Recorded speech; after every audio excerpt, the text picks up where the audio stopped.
All right, let's talk to Uncle Teddy. Mr. Nuge. Happy hunting season, boys. How are you? There he is. Hey, where are you right now? I'm sitting in Crawford, Texas. Do you have any? You don't have any. Do you have your guns with you? You think? Well, remember last time you called the show? I certainly do. That's why I love you guys so much. You're like my ballistic blood brothers of radio. Oh, he was blasting off some rounds out of some fine weaponry. And boy, I got some beautiful hardware in the mail this week.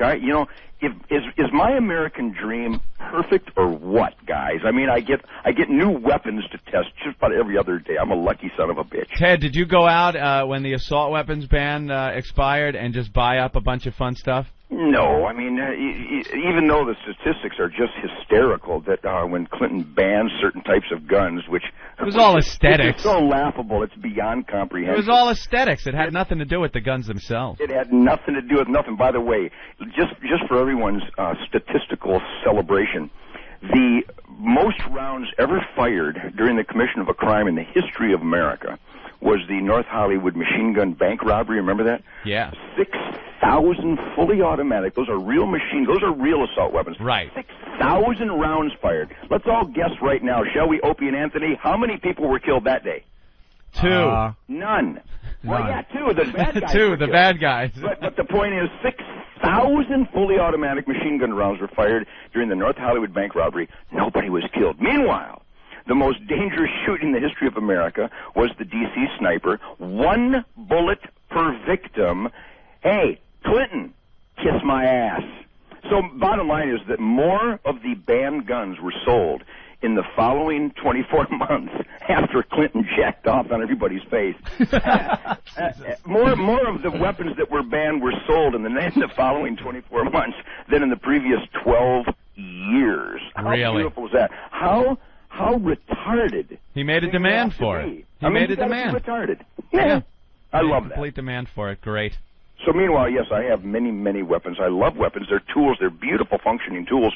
And with my guitar, I make such beautiful music. What the hell? Are we going to shoot some weapons off this morning? You know, I can. It's still dark here, and Mrs. Nugent actually moved right into Crawford, so I can't shoot out my window today. If I was at my other place down the road, I could just blast beyond your wildest Who dreams. would think we'd hear the word Ted Nugent and Pussy Whipped all in the same... Well, you know, there are laws, gentlemen. Nobody revels like Uncle Ted. Life is a barbecue with lots of weaponry, but I can't do it in this neighborhood. But I will think of you later when I touch off massive rounds from machine guns galore. Well, you're going to have to call back and do that, because we love when you shoot off the weapons I for can us. do that. I got your hotline number. You're marked men. Plus, on XM radio, you need me. So I want to be Captain Obvious today. Mr. Nugent, who are you voting for in the upcoming election? Well, seeing as how I'm not a big fan of pimps, whores, or welfare brats, I can't go with Al Not-So-Sharpton's boy, Johnny. Isn't that pathetic? You know, when you actually, I'm in Crawford, Texas, the home of President Bush, and the Crawford newspaper actually endorses the candidate of pimps, whores, and welfare brats, who actually aligns himself with the Planet of the Apes of Ted Kennedy. I sometimes I want to change the channel. Wow, the but it's Planet still of the America. Apes of Ted Kennedy. I mean, Ted Kennedy is so retarded, and so is his little puppy, Al Not-So-Sharpton. You know, if it wasn't for his helmet, Al would have no redeeming merits whatsoever. I Are you a big fan of his helmet? He's got quite a helmet. You know, the candidate of pimps and whores and stuff, that almost sounds cool. But like that, you're almost making him sound cool like that. Except that that's supposed to be entertainment, not quality of life dictated. You know, I'm in Texas where they think Hee Haw is the educational channel, gentlemen, okay? Yes. But there are a lot of make-believe, fantasy, dope-smoking, you know, Grateful Dead soundtrack, Hee Haw watching, you know, turd in the lip, you know, hee-haw-bonic numbnut retards out here who still latch their fist to a saddle on an angry bull and then go, I think I hurt my back. You know, these people are so retarded, it's beyond hope. So I'm here to teach them how to barbecue because, Opie, Anthony, the Texas barbecue is way too damn white, and I got to bring some of that Motown stuff, too. All right, here's the deal. I mean, everyone knows you're a hardcore Republican, okay? Hardcore. Let me ask you this. Is there one thing you like about Kerry? Like one thing? No, his deception and his conclusion that America is too stupid to identify as smoke and mirrors is so repugnant to even a modicum of intellectual review that I am just appalled at the blue map in America. However, when you look at the vast influx of blood-sucking illegals in this country. They really are blood-sucking. They come here to squirt out children so that they can immediately get the kind of welfare that even Americans can't get. But as a country, we allow that to happen. How about none? Huh? You know, it's just pathetic. It's Planet of the Apes, guys. But we do allow so many people to just cross the border illegally. I mean, you don't think at this point it seems like we could take care of that problem if we really wanted to. Hey, I got 6 buddies of mine. We could do it by noon. You know, that's my towers. That's my biggest criticism of President Bush is the porous borders. It's absolutely unbelievable during a war on terror that we actually criticize the most powerful law enforcement tool that is directly attributable to the containment of porous borders, and that is profiling. Hell, gentlemen, I profile when I pick a bass player. Okay, I profile when I allow my daughter to date someone. Who the hell doesn't profile? Who the hell's coming over to meet you? Hardcore Republicans. No, I mean, if I was into your daughter, there's no way I'm meeting you. No, my daughter Star is happily married. She's just a wonderful girl. My daughter Sasha is in New York City, probably listening to Opie and Anthony right now. But Sasha and Star were raised with discipline and a sense of independent individuality, so they were prepared for the dating game way before puberty, in that they wouldn't let numbnuts and retards into their lives anyhow. Keep a stun gun in the glove compartment. So if Bush loses this election, what will you, Ted Nugent, do? Well, I've always been an activist. You know, I know what we the people means. I know what an experiment self-government is. I'm always active in my community, the schools, the church, the politicians all know who I am. And because I literally travel, I still rock and roll like an idiot every year, and I travel in every city, in every state. I hunt in every state. I do benefits for dead cops and dead soldiers in every state. So I'm an American. All those states and all those states' politicians, they work for me. And they all know who I am, and they all heard from me, and they all heard from me on important policies, whether it's gun reform, gun control reform, whether it's education reform, welfare reform, justice reform, because there is no damn justice. It's not a justice system, it's a legal system. So I've always been an activist. So if the numbnuts, if we do become the Planet of the Apes, and Ted Kennedy has more influence over his little puppet Johnny, and Al Not So Sharpton is actually part of a team that determines the quality of life in America, my activism will go up 1,000-fold, and I will be in their face beyond any horror story they've ever imagined. All right. Wow. You go to tednugent.com and you see some of the brilliant wisdom from activists, from real participants in their communities. I just got off my website. We have a talk back in the chat room, and I get on it multiple times every day because it's kind of like an electronic campfire where we share ideas, and somebody from Des Moines communicates from somebody with Seattle, and we realize that all the concerns for quality of life in the American dream are parallel, no matter what part of the geography you may be in. And I'm moved that activism is increasing, that people are becoming more aware of quality of life issues, that they're more involved with their elected officials, teaching the elected officials that they work for us. So I think the prognosis is good. I don't believe Kerry will win. I believe the pimps and the whores and the welfare brats that are served by the blue map will maybe even have to stop at the next help wanted sign and get a real job. All right. And what worries me is this whole religious right, though, that's going on. Well, but I got to tell you, they're inconsequential. I mean, I wrote Wang Dang Sweet Poontang and I meant it. Okay. I mean, nobody's more inebriated on rhythm and blues and rock and roll and the primal scream than Uncle Ted. I mean, I did 100 concerts last year, and I scared more white people with my Birdland guitar than Yasser Arafat is doing to carp out in the swamp right now. By the way, I hope he dies slow and painfully. It looks like he is. Yeah, good. I mean, maybe I could piss on his wounds. Ted, but anyhow, Ted, I got to ask you something though. Don't you think? You're pretty right-leaning, let's say, And me playing the devil's advocate here, because by the way, guys, in order to contest Ted Nugent, you'd have to play the devil's advocate. So go for it. Exactly. Well, the thing is, because I agree with a lot of the stuff you say, so I would have to be playing the devil's advocate. Indeed, I wouldn't want anyone to think that it's my idea. Or you could play the Al Not So Sharpton's advocate. Don't you think that the left, the far left, the liberal left, feels the same way with the same passion as you feel about your causes, and they have names like pimps and whores for you guys, and that the real answer is somewhere in the middle? No, the real answer is not somewhere in the middle. A moderate would have 3 people break into their house and only shoot 2 of them. I'm going to kill all 3 of them.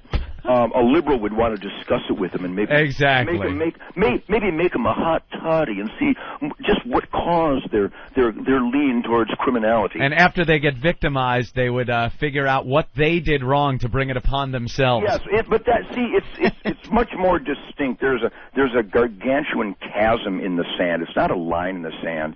You know, the people like a Bruce Springsteen and John Bon Jovi and you know, God bless them, and anybody who has the E Street Band and the talent that John and Bruce surround themselves with. These guys got soul. They're very dedicated. Their work ethic is something to celebrate.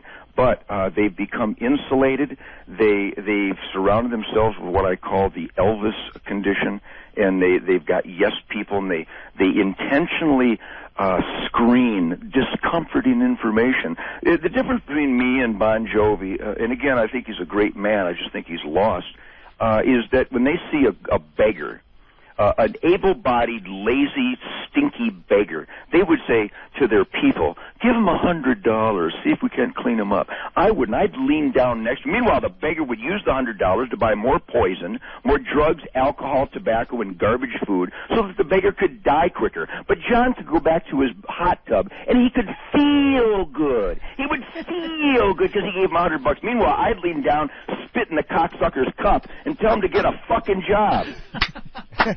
I love this guy. Wow, yeah. You know, there's not a fine line. There's a gigantic chasm of decency and goodwill on the right, and when they get overzealous with their religious extremism, slap the shit out of them. That's what I do. I mean, I get on stage and I still go berserk and have the time of my life. Flames come out of my ass, and the religious right recoils in horror. Meanwhile, I go, hey, see if I have one of these that'll fit you. Well, I have one that'll fit you perfectly. Here's a fuck you for you, you fuck. He likes the satellite radio. Yep. Yeah, I like satellite radio. All right, I think you said it all there. I gotta agree with a lot of what Ted says. Man, hold on. I gotta call Anthony out. What? You have said that you're thinking about voting for Curry. I was at first when we were being persecuted. You don't want to come across like a pussy in front of Ted Nugent. No. Michael Powell, if you can't rein in, Michael Powell's having a little bit of a, you know, he started his period, so he can't be held responsible for his spiritual bloating. You know, we can control this numbnut so easily. All we have to do is stand our ground. And again, you know, I am... Yeah, but the problem is no one stands their ground as far as the FCC goes and as far as all these special interest groups go. You know, stupid special interest group writes a letter. Next thing you know, Ted Nugent isn't performing that song or performing in that town. I mean, that's the problem, man. I can show you hundreds of examples of that in my rock and roll career, because my rock and roll concerts, when you surround yourself with the virtuosos that I do, you have a career that defies gravity. And I got to salute Tommy Clufettos, the world's greatest drummer, and Barry Sparks and Marco Mendoza. My rhythm section is the Funk Brothers, man. I'm a lucky guitar playing son of a bitch, but the bottom line is, when I have run into obstacle courses from the left or the right, I merely plow forward. That's why I reference my website.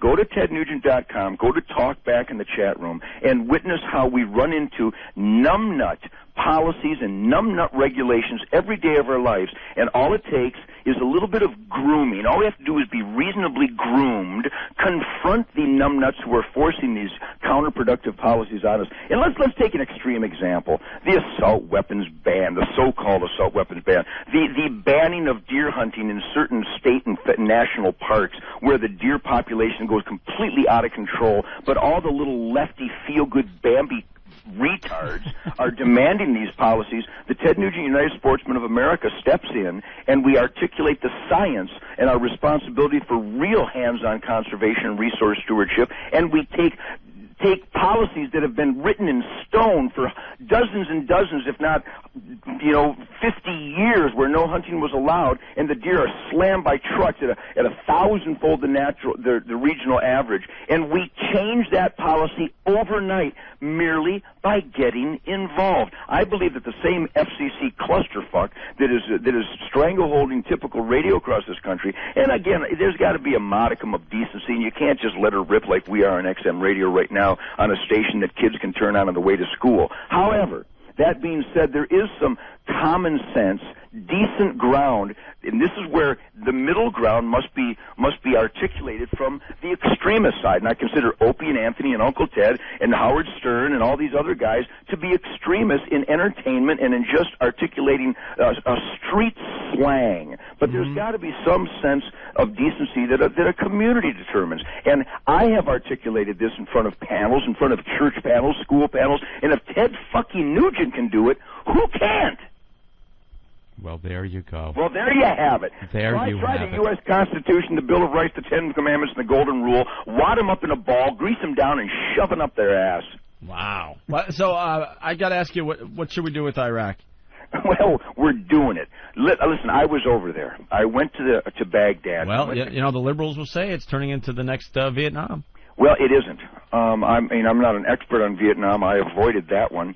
I was a guitar boy back then. Yeah, how did you get out of Vietnam? Well, I had a one-wide deferment. I was a student at Oakland Community College, but I went to that one-wide deferment to keep from going. I didn't understand how it worked. I didn't understand the horrors of communism. I was basically a greasy-eyed kid right out of high school, and I didn't have the faintest idea about how freedom was paved, how freedom was paid for. And I didn't realize the importance of soldiers stopping evil there so that we don't have to face it here. And I salute every veteran of every war. My dad was in World War II in Korea, and I just went over with the USO. In fact, and if everybody would visit USO.org.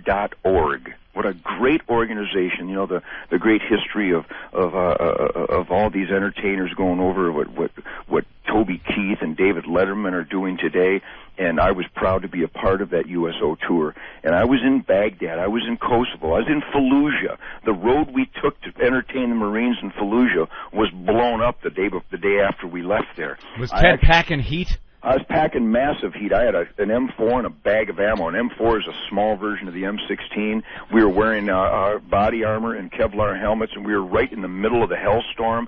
I was manning a .50 caliber on a Black Hawk and a Chinook, and I shared C-130s with flag-draped coffins. So I understand how freedom is procured. I understand how freedom is secured from the hands of evil and monsters like Saddam Hussein. In fact, I went to the palace in Baghdad, the Punta and Kunte Palace, before we blew their shit to hell, and I took a good dump in their bidet. But anyhow, that's a different story. Can you imagine some insurgent going to mine the street or something, or launch an RPG, and he looks up and goes, "Oh my God, I've just been shot by Ted Nugent." How beautiful would that be? But I've seen the men and women of the United States Army, the Marines, the Air Force, the Navy, the Coast Guard, and that's what we celebrate every day. Shemaine, my wife, and I today, we're organizing a great big Thanksgiving venison barbecue for Fort Hood, and I visit the troops and their families all across the country. And our charity, we have a Ted Nugent Camp for Kids charity that is now working all across the country to get supplies, food, clothing, medicine, blankets, water, and Thanksgiving dinners for the troops' families who have lost a father and a husband. It's just it's the least at all. In fact, but I mean, what do you how are we going to wrap this up in Iraq? Well, we don't want this to go on for years. Opie, Anthony, somebody write this shit down, would you? All right, I got a pen. I'm paper. just a guitar player, but here's what we're doing in Iraq. We're baiting them. We're baiting all the Allah pukes. We're baiting all the voodoo retards to come get the soldiers over there. You don't actually have to. Is this going to be part of the pop quiz? I think we're recording voodoo this. Retards. You know, the Allah pukes and the voodoo retards are being baited into the line of fire by the United States soldiers, and we're blowing the living shit out of them. By the way, what's Plan D? Do you have cliff notes that we could get? Because I can't write this fast, and I know there's going to be a pop quiz. No, but I've got a couple of Allah pukes that I've actually written in a wood burner on their forehead, all the facts. Write that down. Just before I piss on their wounds. Piss wounds. Jot that down. Okay, all right. Is this going to be a multiple choice pop quiz? No, there's only one choice. Plan A, crush evil, drive safely. Oh, very good. All right. With that's great. And that's what our guys are doing. You know, we're setting sniper records every day where our soldiers, our snipers, are just blowing the shit out of these goofballs at 2 miles. How beautiful is that? You know what? I'm pretty pro-Bush, and I was pretty for the invasion. But the more I learn about the Iraqi people, al-Sadr and the rest of them that only rose up once Saddam was gone, the more I kind of regret going in there and feel we should have just left them in there and let them continue gassing them, because they're awful. They have no gratitude. They hate us. They're all for the insurgents. They cheer when Americans are killed. No, that's not true. No, somebody's been listening to Dan Rather too much. No, dude, I went over there. I performed for the troops myself. I was over there. Good for you, man. God bless you. And I'm for the military, but I'm really starting to hate the Iraqi people. That's well, there's a lot of retards over there. Remember, they've never had. Those are the voodoo retards, bro. They're voodoo retards. Those are the voodoo retards. There's also a whole normal thing going on where they're getting their haircuts again and they're listening to music and they're dancing in the streets and Here's what the citizens of Kosovo and Kandahar and Fallujah and Baghdad told the old guitar player. They told me in many different ways that because of the United States stepping in, this is the first time they are not scared to death every day that their daughters are going to be raped and played with before they're tortured and murdered by the Saddam henchmen. Well, now this is the first time in their life that they've actually felt they might try to be the best that they can be, and they can get their return based on effort. Remember, the American dream is simply being the best that you can be. There's no French dream. There's no German dream. There's no Mexican dream except to get the hell out of Mexico and go to America where you don't have to worry about the federales raping you in the ass every day. This American dream is now being shared with the people of Baghdad, and it's absolutely wonderful. All right, you got a few people pissed off. We got to give them a little chance. A little equal time. Let's go to Jeff in Buffalo. Jeff, what do you have for Ted Nugent? No, I think this Ted Nugent, man. I don't get it. Ted Nugent? Who's it? Ted Nugent? Ted Nugent. Excuse me. Okay. Who's this? This is Jeff from Buffalo. Hello, Jeff. How's your Buffalo, man? All right. Yeah. I don't agree. You know, these people, I think they're fucked up. You know, they don't appreciate what's being done. A lot of them don't. You're right.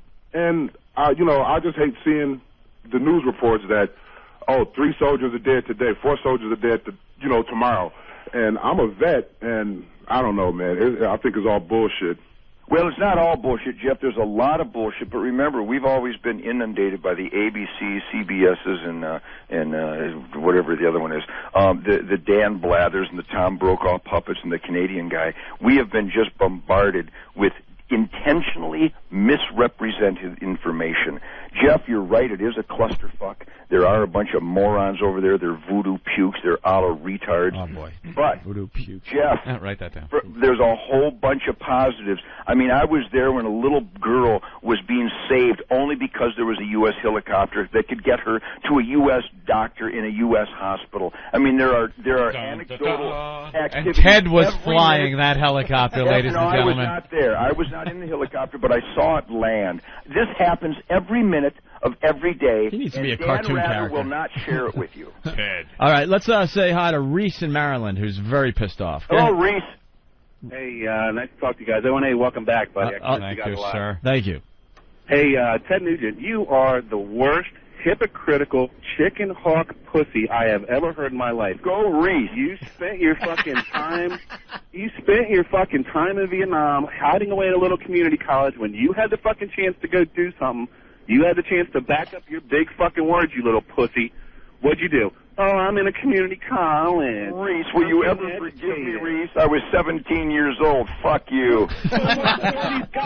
Some of these boys dying in Iraq, you stupid fucking prick. That's why I went over there to help them out as much as I could, Reese. Oh, yeah, big help. Yeah, big boy standing around with your M4.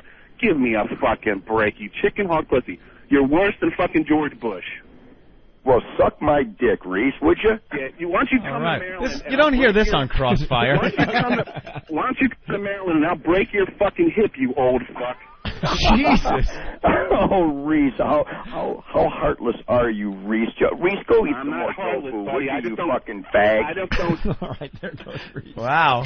Reese is angry. I've already did my mea culpa, huh? Suck my dick. Reese is all right, one more. pissed. Let's say hi to Mark in Oklahoma. Mark. Hello, Mark. Hey, Ted. Oh, my God. I can't believe I'm talking to Ted Nugent. This is too fucking cool. Hey, Mark, there's a whole bunch of Oklahoma Warriors over there. I think there were soldiers from every city in Oklahoma when Toby Keith and I went over there because Toby's an Oklahoma boy himself. Yeah, they were good shots. I live in the same town he's from. But, yeah, I just wanted to tell you, I had a good one the other day. Some asshole neighbor of mine was taken up. I had about 6 or 7 Bush Cheney signs out on my lawn, and I caught him taking the signs out, and he was trying to peel a Bush sticker off my pickup, so I called the cops, and I had his ass arrested. Good work, Mark. Well, that's typical behavior of people who represent Al Not So Sharp and basically thieves and rapists. His wife is scared shitless of me because the last week I went to the gun shop and bought me a couple of AKs because I figured, what the hell, I'm going to try one of those for a while. I got tired of my SKS. Now, wait a minute, Mark. You didn't actually get a Kalashnikov. What you got was a replica. They don't sell Kalashnikovs over here. Yeah, it's not the real deal. It fires 7.62s, but, I got 2 of them, and I just love it, man. I wish you had your own talk show down here in Oklahoma, and I was Force Recon in the Marine Corps, and I would love to come on your show, that Surviving Nugent, just for the hell of it. Oh, yeah. Is that show coming back, Ted? Boy, was that hysterical. #1 both times on the Paroled Hip Hop Network. How cool am I? I loved the Ted Nugent show. You know, a lot of people don't realize this, and I think it's appropriate to announce it on Opie and Anthony. I proudly accepted the Black Redneck of the Year award after Surviving Nugent made #1 for the second time on VH1. That's Black Redneck of the Year. Thank you very much. I'd like to thank my mother. Wow. What an honor. I was going to get to use Al Not So Sharp's helmet for a week. That was my prize, but I already had an outhouse. Very cool. Let's say hi to Dave. Hey, Dave. The phones have exploded. Well, of course they have. They love Uncle Ted. Even guys like Reese. He's having his hysterectomy today, and he thought he'd blame me. Well, good morning, Mr. Nugent. I wish there was more people like you out there. I get tired of hearing the left always pushing their views, the Hollywood elite pushing their views on everyone else. My wife is a nurse in the service right now, and I just don't understand why they're pushing their views, telling us what they think's going on, when a lot of that stuff is not currently going on, and we are doing a lot of good. I wish you were more you're very outspoken. I wish that, there's more limelight to you, because you're refreshing. It's great to hear you. Opie, Anthony, is this Dave? Yeah. Yes, sir. Thanks, Dave. Well, the truth is a beautiful thing. I try to offer the truth like a gentleman, but if necessary, I will bend you over. The bottom line is to be a conservative historically is meant to be very prim and very proper, and we don't want to be confrontational as we adjust our bow ties. Well, that kind of spineless soullessness is finally going the way of the dodo bird, because conservatives have realized that Mr. Rogers and Barney are not good representation for our side, that the Ten Commandments, the Golden Rule, the U.S. Constitution, the Bill of Rights are worth wadding up on occasion, putting on the end of a ramrod and shoving it up a bunch of assholes' fucking butts. So bottom line is the conservatives have got to get a little bit tougher. All I can say is remember the fucking Alamo. All right. I kind of agree up until you put the Ten Commandments in your wad like I think that's important. I think you got to stand up for what's right. When evil shows up, you shoot him. What's plan B? Yeah, I don't like getting the religion mixed up with our politics, though. Except religion is a misnomer. What are the 10 Commandments other than guidelines for decent behavior so people can get along? So when the Jew goes to the synagogue and the Muslim goes to his mosque and the Catholic goes to his church, we can wave at each other instead of launching rockets each way. You know, you've got to be retarded. You've got to be absolutely. You've got to almost be like Ozzy to not get that. Now we're gonna have a problem. Well, Ozzy's retarded. He's a good man, but he's retarded. Jim Norton loves Ozzy Osbourne. Man, I love Ozzy Osbourne, but he's retarded. Can't argue with him. There you go. God damn it, I can't argue. Isn't that horrible? All right. Ozzy got high and Ozzy's brain dead. I went hunting. I'm still Ted. Eat me. Let's say hi to Mike in Philly. Mike, what's up? What do you have for Ted Nugent? Hello, Mike. What's up, guys? Gregory, Tony, James, how you doing? Pretty Fine, good. thanks. And yourself? Hey, Ted Nugent, I got a question for you, buddy. Yeah, baby. You're so self-righteous, and, you know, you preach all this stuff about America and all that. Weren't you the one, the rock star, like, that used to touch 14-year-olds? What's this now? Oh, there was a story that came out. When the hell was that? Like 14-year-old girls. And Wait, who was that girl? Mike, who was that? I have no idea. I want a specific. What do I used to do now? There was some girl that claimed, I believe, is she a celebrity or something? I think she is. That claimed that she gave you oral sex when she was 12 backstage. At yeah, that was just after I butt-fucked a gopher. Your cop-out was, ooh, I like pussy, you fucking self-control. That's a cop-out. That's quite a cop-out. First of all, that was a dirty lie. Do I like pussy? You think? And when I was 16, how old do you think my girlfriends were? Hey, Mike, fuck you. Fuck you. Wow. Hey, Mike, let's not be too harsh. Ted, what was she wearing? She was wearing Mike's condom. I think we have time for one more, unfortunately. It's Scott in Tennessee. Scott. Oh, Scott, happy barbecue season.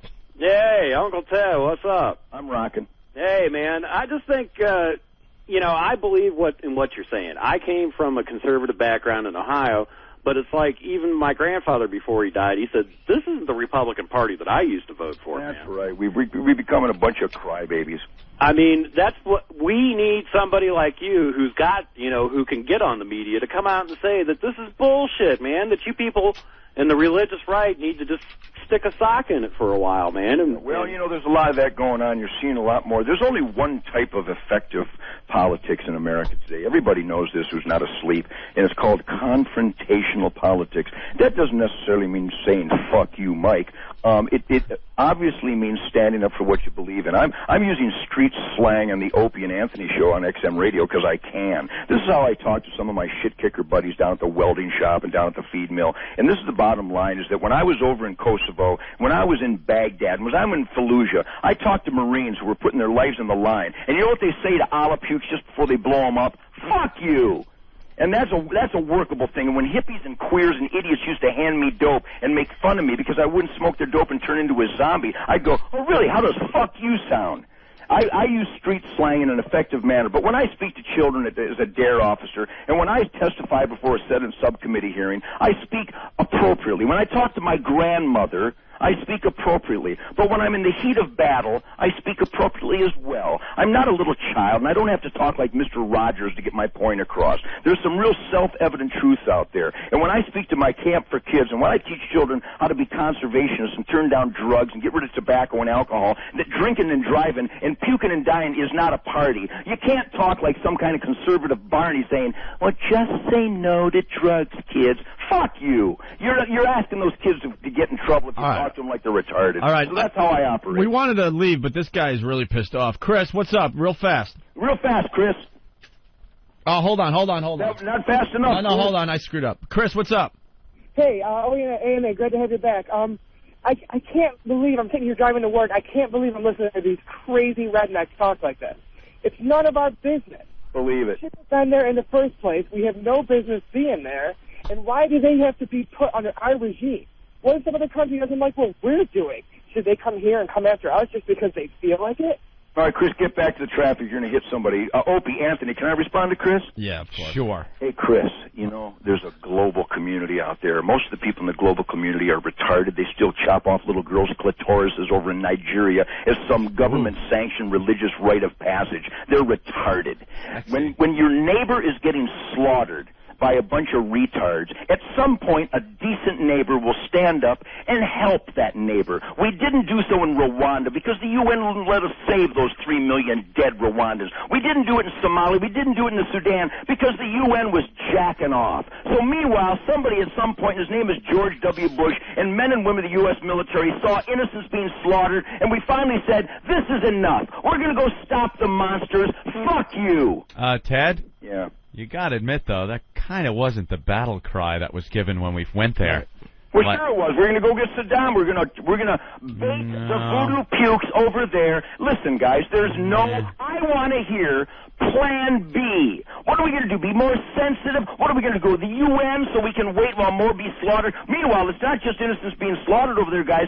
That's where they train terrorists that come and blow up Americans. There's no Plan B. Yeah, but it's kind of been proven also that there really weren't many terrorist training camps there when Saddam was in charge. He ruled with an iron fist. Neighborhood, we are right in the epicenter of where Muslim retards are being trained. We're over there doing it. We don't have to be in their building. We don't have to be in their neighborhood. We are in their region, and the American good guys are baiting the retards so we can blow them up there. So we don't have to face them here. I know that line, Ted. I have not heard a reasonable Plan B yet. Saudi Arabia. How about going after Saudi Arabia? We're right there, aren't we? That is Saudi. We are over there. That's where we are. But most of the terrorists came from Saudi Arabia that flew those planes into... We're as close to in their face as an experienced military strategist could be. We got too much business interest with Saudi Arabia, so we're not really messing with them too much. Well, but once again, where are our troops? We are in their face. There's no Plan B, guys.